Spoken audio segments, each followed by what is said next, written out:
Footsteps echoed through the marble foyer far too early for a man who wasn't supposed to return until Friday. Dante Russo had built an empire on absolute unpredictability, yet nothing could have prepared him for what waited behind his own front door. His heavy-set, fiercely loyal maid, Beatrice, stepped out from the shadows, her face completely pale, a trembling finger pressed urgently to her lips. "Stay quiet," she whispered, her voice barely carrying over the pounding rain outside. What lay beyond that door would shatter his entire world forever. Rain lashed violently against the tinted windows of the Maybach as it cruised down the deserted stretches of Sheridan Road.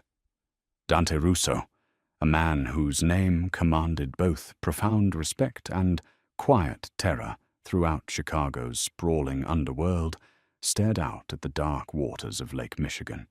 He was supposed to be in Miami for 3 more days, negotiating a delicate supply route with a Colombian syndicate.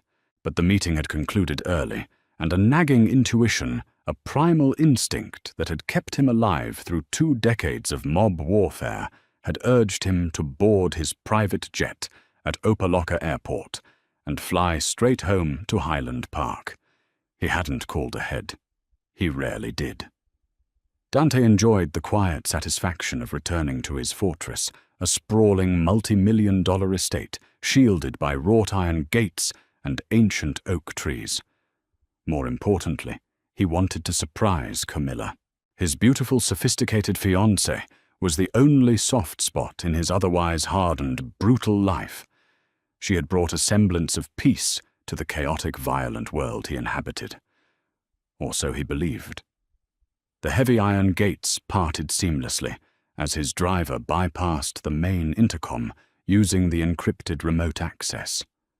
The tires crunched softly against the wet gravel of the circular driveway. The massive stone facade of the estate loomed in the darkness. Strangely, the house was entirely devoid of exterior illumination. The perimeter floodlights, which were programmed to activate at dusk, were dead. Dante felt a sudden icy prickle at the base of his neck. He instructed his driver to remain in the vehicle with the engine running, sliding a cold, suppressed compact pistol from his shoulder holster into his overcoat pocket. He bypassed the main entrance instead, using his thumbprint to unlock the heavy oak side door that led directly into the mudroom and the servant quarters. The interior was pitch-black silent, save for the rhythmic drumming of the storm outside. He stepped inside his leather shoes, making no sound on the imported Italian tile. As he reached out to press the wall switch, a thick, warm hand suddenly clamped shut over his wrist. Dante reacted with lethal speed, pivoting and raising his weapon, but he stopped just inches from the intruder's face. It was Beatrice Moore. Beatrice was the estate's head maid, a woman who had served the Russo family for over 15 years. She was a deeply overweight, heavy-set woman in her late 40s, carrying a significant amount of extra bulk around her waist and hips. Her wide, round face was usually flushed red from the exertion of managing the massive property, and she typically moved with a slow, heavy, rolling gait. However, tonight there was no red flush of exhaustion on her cheeks. She was deathly pale. Her large chest heaved as she struggled to control her rapid breathing, her dark eyes wide with unadulterated terror. Before Dante could utter a single syllable of reprimand, Beatrice pressed a thick, trembling finger to her own lips. "Stay quiet," she breathed, her voice a fragile, raspy whisper. She didn't let go of his wrist.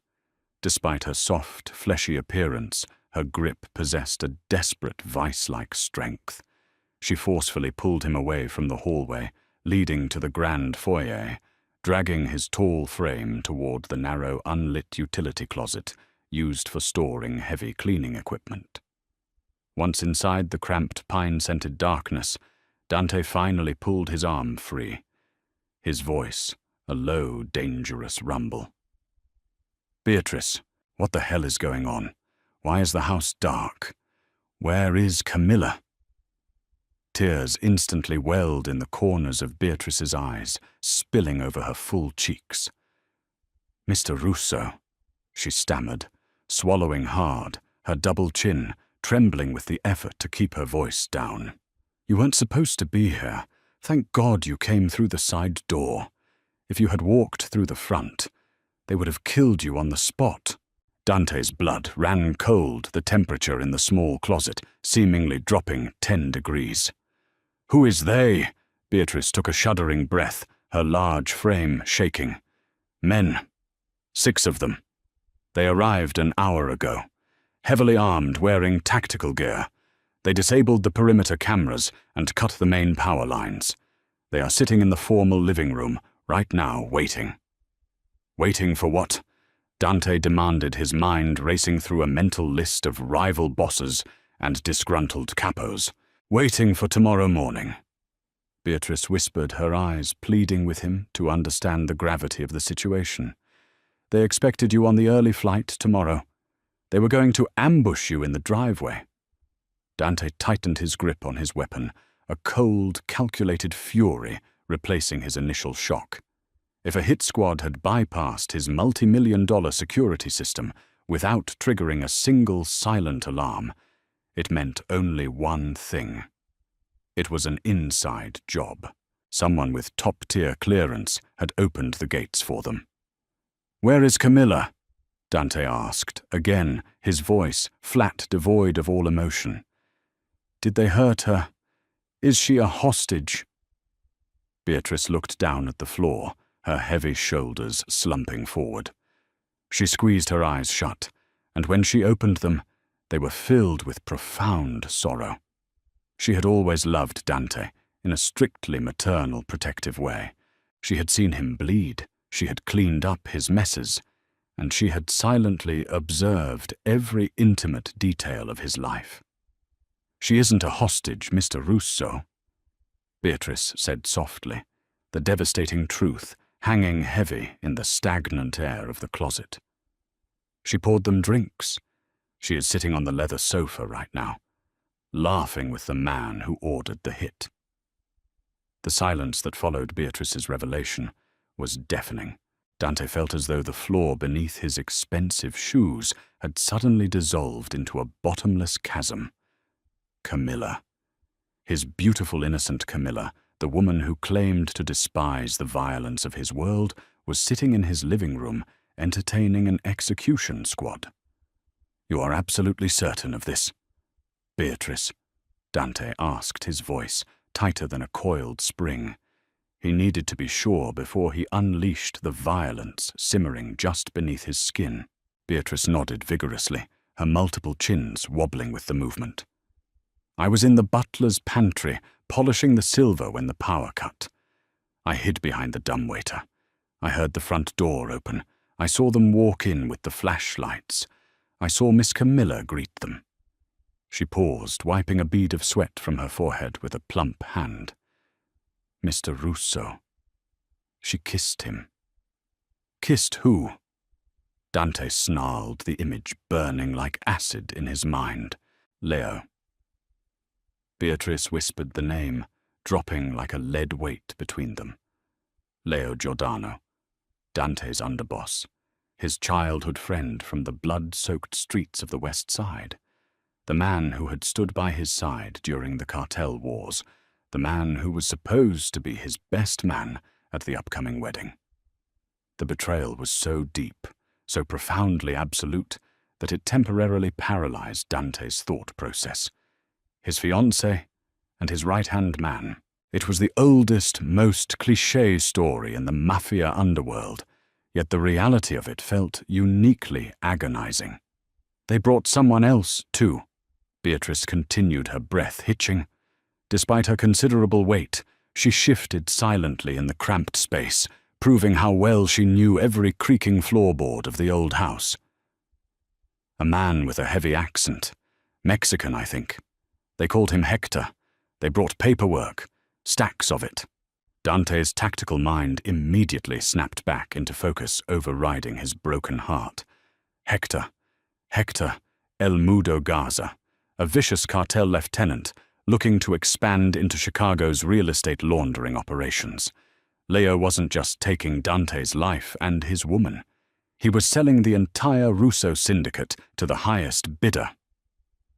"Show me," Dante commanded, his eyes adjusting to the darkness.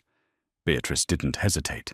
She squeezed past him, her large body pressing against the wall as she reached for a hidden latch behind the mop buckets. The Russo estate was built in the 1920s by a prominent bootlegger, and it was riddled with concealed servant corridors and Prohibition-era smuggling tunnels. Beatrice knew them better than anyone. The wall panel clicked softly and swung outward, revealing a narrow, dust-filled passageway. "Follow me. Step exactly where I step," the heavy-set maid instructed, moving with a surprising fluid grace that utterly defied her physical size. They moved like ghosts through the walls of the mansion. The air in the passage was stale and smelled of dry rot and old brick. Dante followed Beatrice's broad back, deeply impressed by her composure. Most civilians would have fled into the woods or frozen in terror, but Beatrice, this quiet, overweight woman who spent her days meticulously ironing his shirts and baking pastries, was navigating a deadly tactical scenario with the icy calm of a seasoned soldier. They crept up a narrow incline until they reached a small iron grate hidden behind the grand tapestry in the formal living room. Through the ornate metalwork, a dim, flickering light spilled into the darkness. Someone had lit the massive stone fireplace. Dante leaned forward, pressing his eye to the grate. The scene below was exactly as Beatrice had described, though seeing it with his own eyes felt like a physical blow to the chest. 6 men in dark tactical gear stood at various points around the opulent room, assault rifles slung casually over their shoulders. In the center, sitting on the custom-made Italian leather sofa, was Camilla. She looked breathtaking in a silk emerald slip dress, her long blonde hair cascading over her shoulders. She was holding a crystal tumbler of Dante's expensive scotch, laughing softly. Beside her sat Leo Giordano. He had one arm casually draped around Camilla's bare shoulders, his fingers lazily tracing her collarbone. Across from them, sitting in Dante's favorite armchair, was Hector Garza, flanked by 2 heavily tattooed guards. A massive stack of legal documents rested on the mahogany coffee table between them. "Once Dante touches down at O'Hare tomorrow morning, my men will intercept his motorcade on the private access road," Leo was saying, his voice carrying clearly up to the grate. "It will be quick. A tragic, coordinated ambush by an unnamed rival faction. I will step in as the grieving underboss, take control of the family, and immediately sign the Port Authority contracts over to your cartel, Hector." Hector leaned forward, the firelight catching the gold chains around his thick neck. "And the loyalty of his capos will they accept you so easily?" Camilla let out a melodic, cruel little laugh that made Dante's stomach turn. "Dante rules through fear and paranoia," she said, taking a sip of her drink. "Leo is the one they actually like, the one who pays their gambling debts. Once Dante is out of the picture, they will fall in line before the blood is even dry." Up in the dark passage, Dante felt Beatrice's thick hand gently touch his shoulder in a silent gesture of comfort. He looked at her. Her round face was etched with deep empathy. She knew exactly how much those words hurt. Dante reached into his pocket and pulled out his encrypted satellite phone. He needed to call his loyalists, the men who truly answered only to him. But as he looked at the screen, there was no signal. "They have signal jammers," Beatrice whispered, noticing his frustration. "I tried to use the landline in the kitchen, but they cut the physical lines too. We are completely cut off." Dante gritted his teeth. 6 heavily armed mercenaries, a cartel boss, and a treacherous underboss. And he only had a 15-round magazine in his compact pistol. "I have a plan. Mr. Russo," Beatrice breathed, reaching into the deep pocket of her apron. She pulled out a heavy cast-iron skeleton key. "Before I found you, I slipped into the basement mechanical room. I bypassed the main breaker and wired the backup generator directly to the exterior security floodlights. I set it on a 15-minute mechanical timer." Dante stared at the plus-sized Maid in absolute astonishment. "You rigged the lights. When they turn on, it will blind them for at least 10 seconds, and they will think the police have arrived," Beatrice explained, her dark eyes flashing with fierce determination. "But we have a bigger problem. The safe room upstairs. Camilla changed the biometric lock combination yesterday. She locked your primary weapon vault. The situation had just gone from desperate to a veritable suicide mission. Time was the only currency that mattered now, and Dante Russo was dangerously low on it. Standing in the suffocating darkness of the secret corridor, he rapidly calculated his odds. 6 mercenaries with tactical rifles, a cartel enforcer, and an underboss against 1 man with a 15-round compact pistol. The math was essentially a death sentence.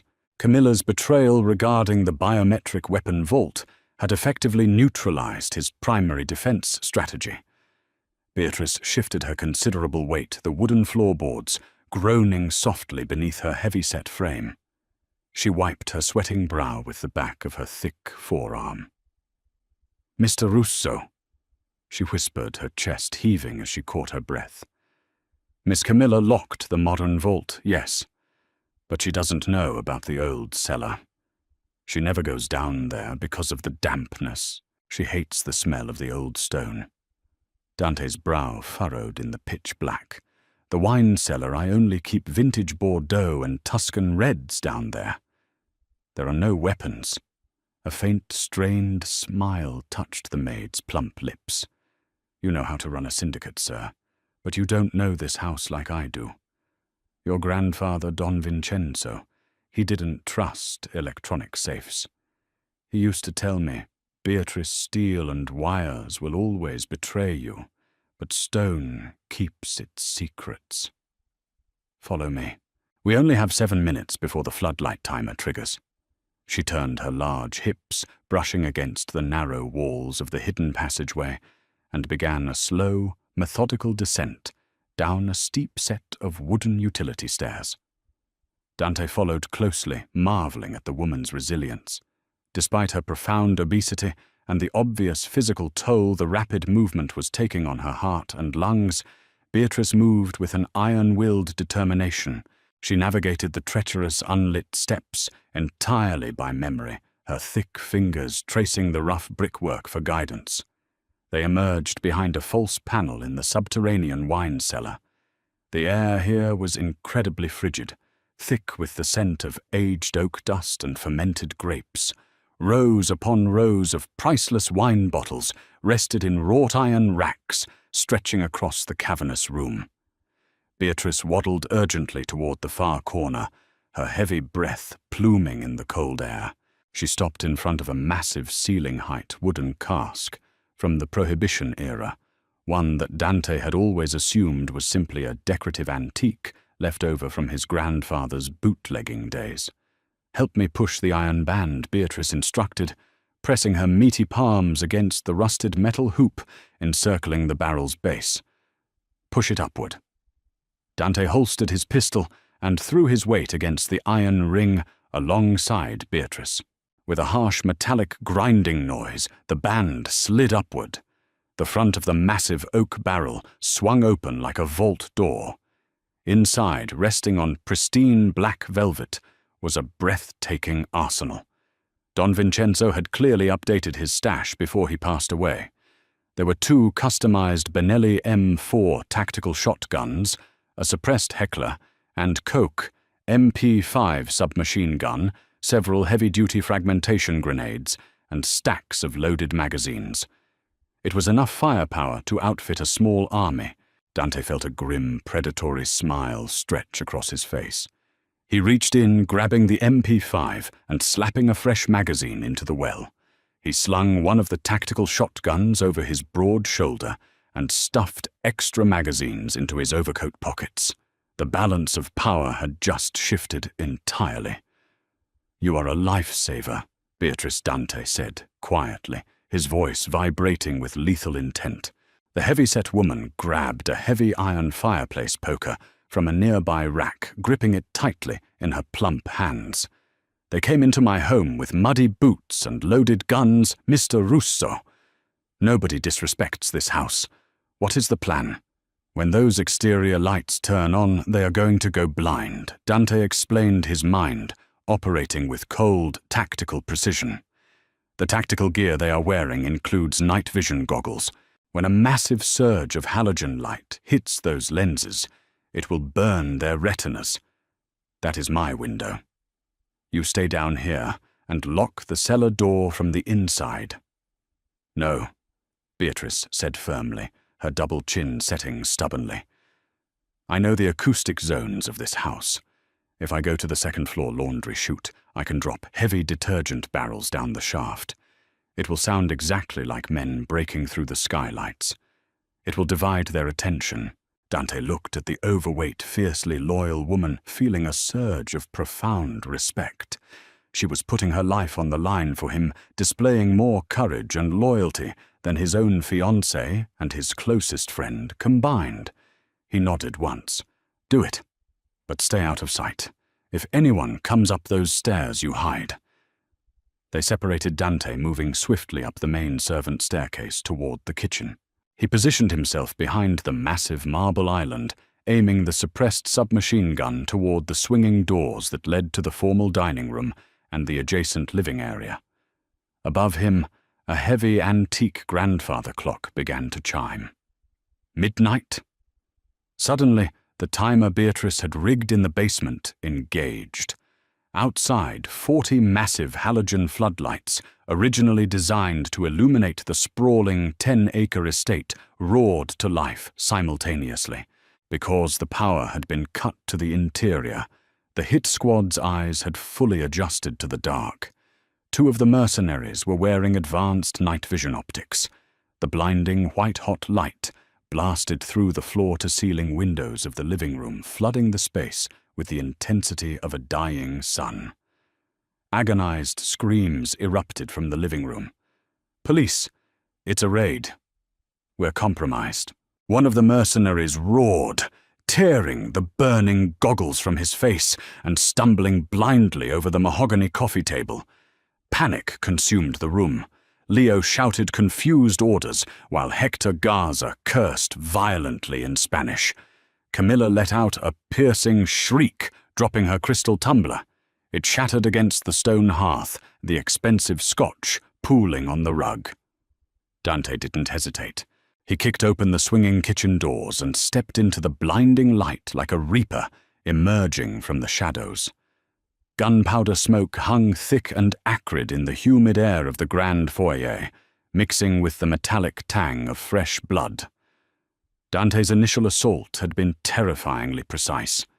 In the chaos of the blinding floodlights, he had eliminated the 2 mercenaries closest to the entryway, with 2 controlled, suppressed bursts from his MP5. They dropped to the expensive Persian rug before they even realized they were under attack. The remaining 4 cartel guards, highly trained but completely disoriented, returned fire blindly. Bullets tore through the drywall, shattering antique vases and ripping expensive oil paintings to shreds. Dante dove behind a massive marble Corinthian column, fragments of stone peppering his designer coat, as a hail of assault rifle fire chewed into his cover. "Hold your fire! Hold your fire!" Leo Giordano bellowed, his voice cracking with panic. He was huddled behind the custom leather sofa, shielding his eyes from the glaring halogen light pouring through the windows. "It's not the cops." The perimeter alarms never tripped Hector Garza, a seasoned veteran of the brutal Juarez cartel wars, quickly deduced the reality of their situation. He grabbed Camilla by her blonde hair, dragging her forcefully down behind the heavy oak coffee table. She screamed, her elegant emerald dress tearing against the broken glass on the floor. "It's him!" Hector snarled, pressing a heavy revolver against Camilla's cheek. "Your dead man is home early, Leo, and he has automatic weapons." Dante remained perfectly still, behind the marble column, checking his magazine. He needed to fracture their fragile alliance to turn their paranoia against them. The acoustics of the grand foyer allowed voices to bounce and echo, making it nearly impossible to pinpoint a speaker's exact location. Leo Dante called out, his deep voice rolling through the bullet-torn room like distant thunder. It was remarkably calm, utterly devoid of the manic panic infecting the men trapped in the living room. I must admit, I expected better. A cartel hit squad. You couldn't even find local boys willing to pull the trigger on me. Leo swallowed hard, his hands trembling as he gripped his pistol. Dante, listen to me. This isn't personal. It's strictly business. You're holding the syndicate back. The old ways are dead. And stealing my fiancé, Dante's voice echoed from a different angle as he silently shifted to the adjacent dining room archway. Was that business too, or just a pathetic attempt to finally feel like a real man? Camilla began to sob openly, her carefully constructed facade of sophisticated cruelty crumbling under the terrifying reality of Dante's presence. Dante, please. They forced me. Leo threatened to kill my sister if I didn't help him. Dante felt a surge of pure disgust. Even now, facing death, she was lying. He had heard her laughing. He had seen her kiss the man who ordered his execution. Hector, Dante called out, completely ignoring Camilla's pathetic pleas. Ask yourself a simple question. A man who betrays his boss of 20 years, a man who sleeps in his best friend's bed. Do you really think he is going to honor a real estate contract with a Mexican cartel once he has the throne? Silence fell over the living room, save for the heavy, terrified breathing of the remaining guards. Dante's psychological venom was working. Shut up, Leo screamed, aiming his gun toward the dining room. He's trying to get inside your head. Hector, kill him! Suddenly, a horrific, booming crash echoed from the second floor. It sounded exactly like a team of heavily armored men breaching the skylights. Another loud crash followed, then another heavy thuds that shook the ceiling plaster. Beatrice, the heavy-set maid, was upstairs, shoving full 50-pound barrels of industrial laundry detergent down the long wooden laundry chutes, just as she had promised. To the paranoid, adrenaline-fueled mercenaries below, it sounded exactly like a SWAT team fast roping into the upper levels. They're on the roof. We're surrounded. One of the cartel guards panicked, breaking from his cover behind the fireplace and sprinting toward the front door. It was a fatal mistake. Dante stepped out from the archway and fired a single 3-round burst. The guard collapsed instantly, sliding across the polished hardwood floor. 3 down. 3 to go. The distraction shattered Hector's remaining patience. Believing they were being overrun by either police or Dante's loyalist capos, the cartel lieutenant made a split-second decision. Survival trumped the business deal.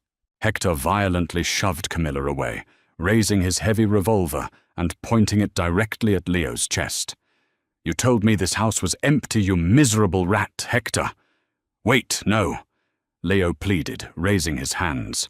The remaining cartel guards, seeing their boss turn on the Chicago underboss, shifted their weapons toward Leo. The alliance had completely self-destructed. Dante slung the MP5 onto his back and unholstered the Benelli M4 tactical shotgun. He pumped a heavy slug into the chamber, the intimidating clack-clack sound freezing everyone in the living room. Dante stepped fully into the blinding halogen light, a terrifying silhouette of vengeance against the glaring white backdrop. He looked at the cowering men, his eyes completely devoid of mercy. Welcome to my home, Dante said softly. Before anyone could pull a trigger, Beatrice's heavy footsteps thundered on the staircase behind him. She hadn't stayed hidden. The massive woman appeared at the top of the landing, holding the heavy iron fireplace poker like a broadsword, her face red with exertion and pure, unadulterated fury. She looked down at the bleeding, shattered ruins of her pristine foyer, and then locked eyes with the terrified Camilla. "You ruined my clean floors," Beatrice bellowed, her voice echoing with more authority than any mob boss. Dante raised the shotgun. The true war for Chicago's underworld was about to begin right in his own living room. Gunfire erupted with deafening ferocity the moment Dante racked the tactical shotgun. Hector Garza, operating purely on cartel survival instincts, did not aim for the man holding the Benelli M4. Instead, the Mexican enforcer turned his heavy revolver directly onto Leo Giordano, convinced the underboss had orchestrated this entire ambush to eliminate him and seize the laundering contracts without paying the cartel's percentage. Hector's weapon barked twice, sending massive .44 Magnum hollow point rounds tearing into Leo's shoulder and abdomen. Blood sprayed across the pristine white cushions of the custom Italian leather sofa. Leo screamed, dropping his own Sig Sauer pistol as the sheer kinetic impact of the heavy rounds threw him backward over the mahogany coffee table. He crashed into the shattered remains of Dante's crystal Scotch tumblers, writhing in agonizing pain as dark red blood rapidly pooled beneath his tailored Armani suit jacket. Simultaneously, the two remaining cartel guards raised their assault rifles toward Dante. They were fast, heavily tattooed veterans of the brutal border conflicts, but they were deeply disoriented by the blinding halogen floodlights pouring through the shattered windows. Dante, intimately familiar with every angle and shadow of his own foyer, moved with predatory grace. He sidestepped behind a shattered Corinthian column and fired the shotgun. The heavy buckshot slammed into the chest of the closest guard, lifting him completely off his feet and throwing him backward into the massive Steinway grand piano. The instrument let out a horrific, discordant crash of breaking strings and splintering wood as the dead man's weight collapsed onto the keys. Panic completely overtook the final cartel guard, seeing his comrades slaughtered and his boss firing upon their supposed ally. The mercenary scrambled backward toward the grand staircase, desperately seeking the higher ground. He aimed his rifle upward, preparing to lay down suppressing fire on the second-floor landing. He never even saw Beatrice coming. The heavy-set Maid, fueled by decades of fierce protective loyalty to the Russo family, stood at the top of the stairs like a vengeful guardian. Her thick, muscular arms, built from years of scrubbing stone floors and hauling heavy linens, gripped the solid iron fireplace poker tightly. As the cartel guard rushed up the carpeted steps, turning his head to check his 6 o'clock, Beatrice swung the heavy iron rod downward with all of her considerable body weight behind it. The sickening crunch of shattering bone echoed clearly over the ringing in Dante's ears. The heavy iron poker struck the mercenary squarely across his collarbone and jaw. The immense force generated by Beatrice's heavy frame sent the man tumbling backward down the sweeping staircase in a chaotic tangle of limbs and tactical gear. He landed in a motionless heap at the bottom of the marble steps, his neck bent at a deeply unnatural angle. Beatrice stood at the top of the landing. Her large, round face flushed a deep crimson, her massive chest heaving violently. She wiped a stray lock of graying hair from her sweaty forehead, her dark eyes glaring down at the carnage. She looked entirely out of place in her simple, flour-dusted uniform, a deeply overweight domestic worker, standing triumphant amidst a blood-soaked mob battlefield. Yet to Dante she looked like an absolute saint. Down in the living room, Hector Garza realized he was the last man standing. His cartel guards were dead. Leo was bleeding out on the floor, gasping for breath. The blinding exterior lights continued to blaze, casting long, nightmarish shadows across the ruined luxury of the estate. Hector frantically looked around for an escape route, his eyes settling on the trembling figure of Camilla, who was huddled behind an overturned armchair, covering her ears and sobbing hysterically. Hector lunged toward the beautiful blonde fiancée, his massive hand tangling violently in her hair. He hauled her roughly to her feet, dragging her in front of his body as a human shield. He pressed the smoking barrel of his revolver hard against her temple. "Drop the shotgun! Russo!"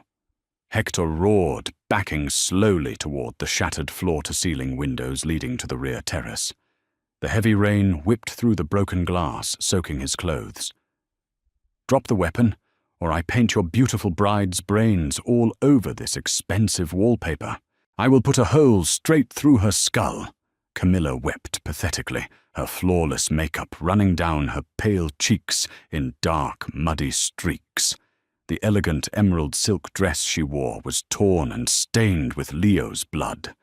"Dante, please," she shrieked, her voice cracking with pure terror. "Do what he says.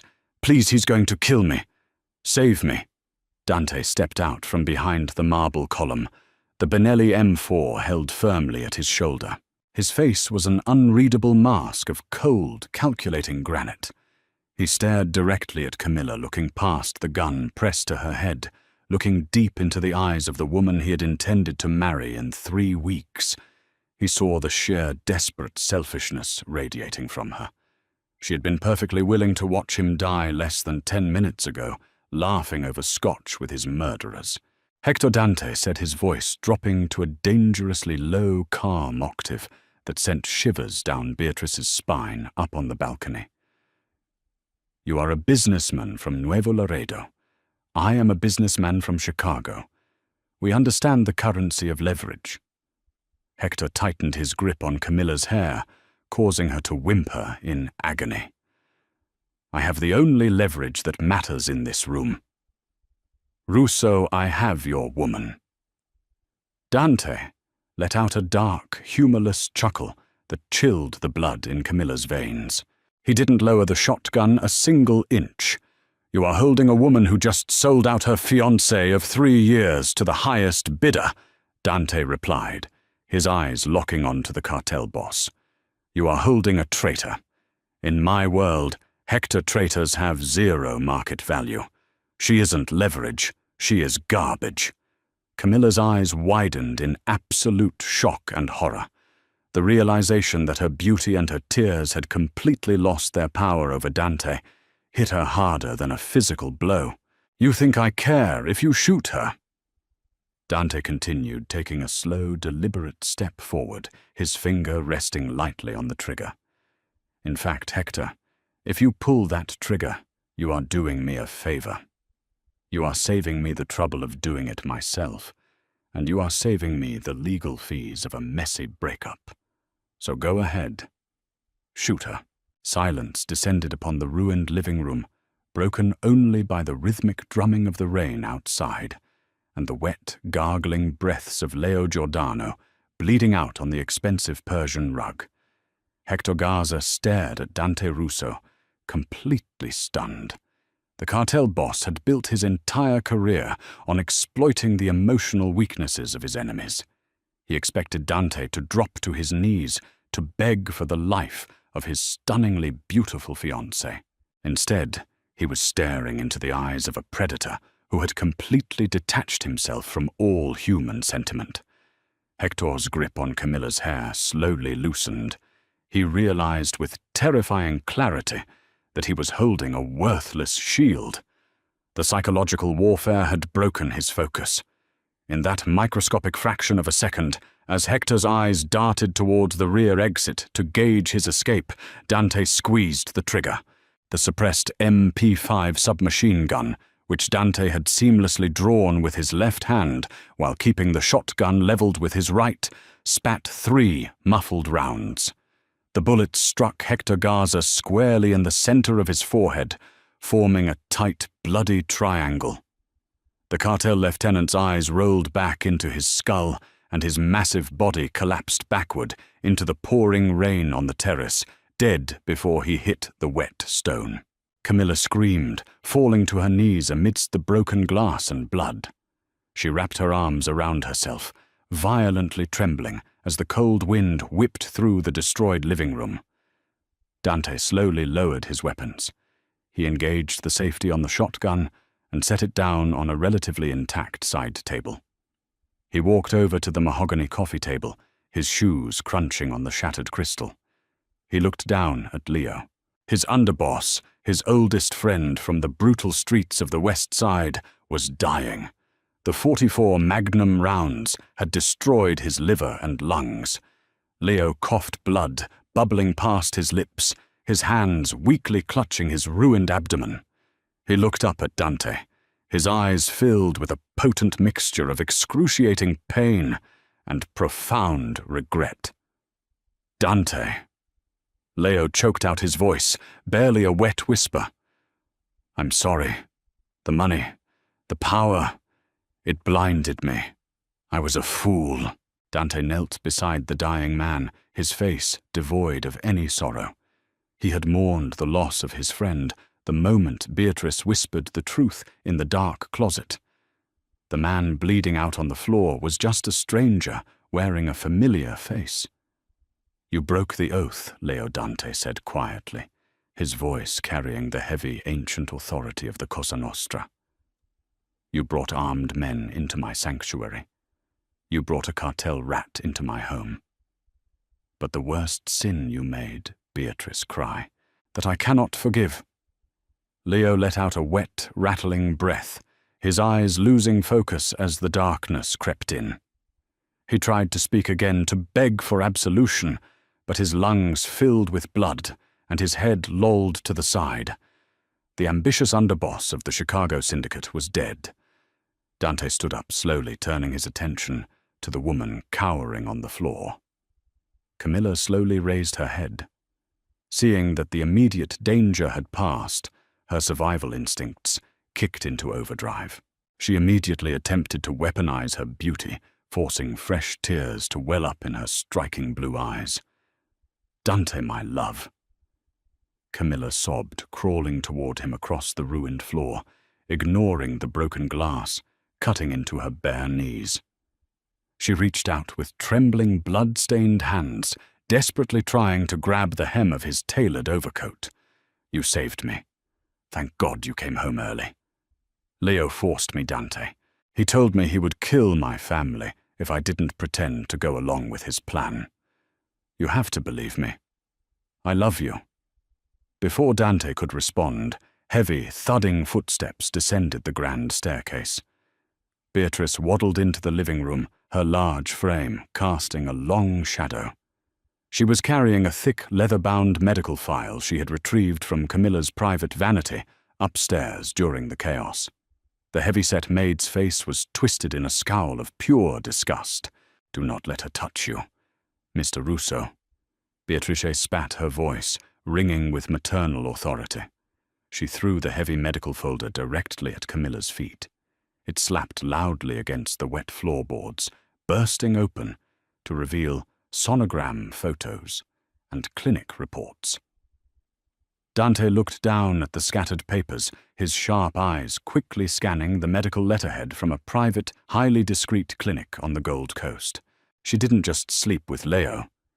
Beatrice said, her double chin trembling with righteous anger, her thick arms crossing firmly over her large chest. While I was cleaning her bathroom yesterday, I found these hidden behind the towels. She is 9 weeks pregnant, Mr. Russo. And considering you were in Europe, handling the Sicilian ports for 3 months, that child certainly does not belong to you. The final devastating twist hit Dante with the force of a freight train. The puzzle pieces suddenly snapped together with sickening clarity. Leo and Camilla hadn't just plotted to take over the syndicate. They had plotted to murder Dante before the wedding, so that Dante would never discover the child wasn't his. They were going to build their treacherous stolen empire on Dante's grave, raising their bastard child with his money. Camilla froze, staring in absolute horror at the medical files scattered around her knees. The lie was dead. There was no spinning this, no manipulating her way out. She looked up at Dante, all the fake love evaporating from her face, replaced by sheer, naked panic. Dante? Wait. She stammered, scrambling backward like a cornered rat. Dante looked at her with an expression of profound emptiness. She wasn't a mob boss. She wasn't a cartel soldier. She was just a greedy, treacherous parasite. Killing her would violate his deepest personal codes, but letting her walk away unpunished was out of the question. Dante pulled his encrypted satellite phone from his pocket, the signal jammers having been destroyed when Beatrice smashed the first cartel guard on the stairs. He dialed a highly secure number. Victor Dante said calmly into the receiver, speaking to his most trusted cleaner and fixer. "Bring the heavy crews to the Highland Park estate. We have significant trash to dispose of." Dante paused, looking coldly down at his former fiancée. "And Victor, bring a secure transport van. Miss Camilla will be relocating permanently to the old meatpacking warehouse on the south side. Leave her there with nothing but the torn dress on her back. Let her see how long her beauty lasts in the gutters she tried to rule." Camilla shrieked a horrifying guttural sound of pure despair as she realized her luxurious life of wealth and power was completely violently over. Dante turned his back on her, walking over to the heavy-set woman who had saved his life, his empire, and his honor. He placed a gentle, deeply respectful hand on Beatrice's broad shoulder. "Come, Beatrice," the Mafia boss said, softly leading the fiercely loyal maid toward the kitchen, away from the blood and the screaming. "Let's make some tea. We have a lot of cleaning up to do tomorrow." Dawn crept over the turbulent, icy waters of Lake Michigan, casting a cold, slate-gray pallor over the shattered remains of the Highland Park estate. The violent storm had finally broken, leaving behind a chilling, heavy silence that felt far more oppressive than the deafening gunfire from the night before. Inside the kitchen, the harsh scent of industrial bleach completely masked the metallic copper tang of spilled blood. Victor's cleanup crew, a team of 6 silent, highly efficient professionals, moved through the grand foyer like phantoms. They scrubbed the pristine Italian tile, repaired the bullet-riddled drywall, and quietly zipped the lifeless bodies of Hector Garza, Leo Giordano, and the cartel mercenaries into heavy black transport bags. Dante Russo sat at the massive marble island in the kitchen, his tailored overcoat draped casually over the back of a leather bar stool. Across from him sat Beatrice. The heavily overweight maid looked completely exhausted, her large, round face sagging with the profound emotional and physical toll of the brutal night. Her thick, meaty fingers were wrapped tightly around a delicate porcelain teacup, the steam curling upward to warm her flushed double chin. Despite her immense size and the flour stains still clinging to her uniform, Dante looked at her with a level of absolute reverence he usually reserved only for the highest-ranking Mafia dons. "They are almost finished in the living room, Mr. Russo," Beatrice murmured, her raspy voice barely above a whisper. She took a slow sip of her chamomile tea, her heavy chest rising and falling in a rhythmic, calming cadence. "The contractor will arrive at noon to replace the floor-to-ceiling windows. I told him it was a severe bird strike." Dante offered a faint, grim smile. "You think of everything, Beatrice. You always have." He reached into his pocket and placed his encrypted phone on the marble counter. It was time to deal with the logistical nightmare Camilla had left behind. Dante dialed a direct, highly secure line to Kroll Corporate Investigations, a real internationally renowned private intelligence and corporate risk firm based out of New York. He didn't trust the syndicate's internal accountants right now. He needed absolute impenetrable outside expertise. "This is Richard," a crisp professional voice answered on the second ring. "Richard, it is Dante Russo." Dante spoke quietly, his eyes never leaving Beatrice's steady gaze. "I have a situation that requires your firm's immediate discretion. I need you to run a full deep dive forensic audit on my former fiancée, Camilla Davies. I want you to trace every single wire transfer, every hidden shell corporation, and every offshore account she has opened in the last 36 months. Freeze them all. Route the funds directly into my primary holding trust at Northern Trust Bank. Leave her with absolutely zero. Consider it done, Mr. Russo. We will have her financial footprint entirely erased by lunchtime, the private investigator confirmed before severing the connection. Dante hung up the phone, a cold sense of satisfaction washing over his exhausted mind. Camilla had thought she was outsmarting a street-level thug, completely forgetting that Dante operated a billion-dollar empire. He wasn't just going to break her physically by sending her to the slums. He was going to obliterate her entire existence. Miles away, deep in the decaying industrial sector of Chicago's South Side, Camilla was experiencing that brutal reality firsthand. The old meatpacking warehouse was a cavernous, freezing tomb of rusted iron and rotting wood. Camilla huddled in the darkest corner, her arms wrapped tightly around her shivering body. The elegant emerald silk dress, once a symbol of her high society status, was now a filthy, blood-stained rag clinging to her cold skin. There was no heating, no lighting, and no escape. The heavy steel doors had been chained shut from the outside by Victor's men.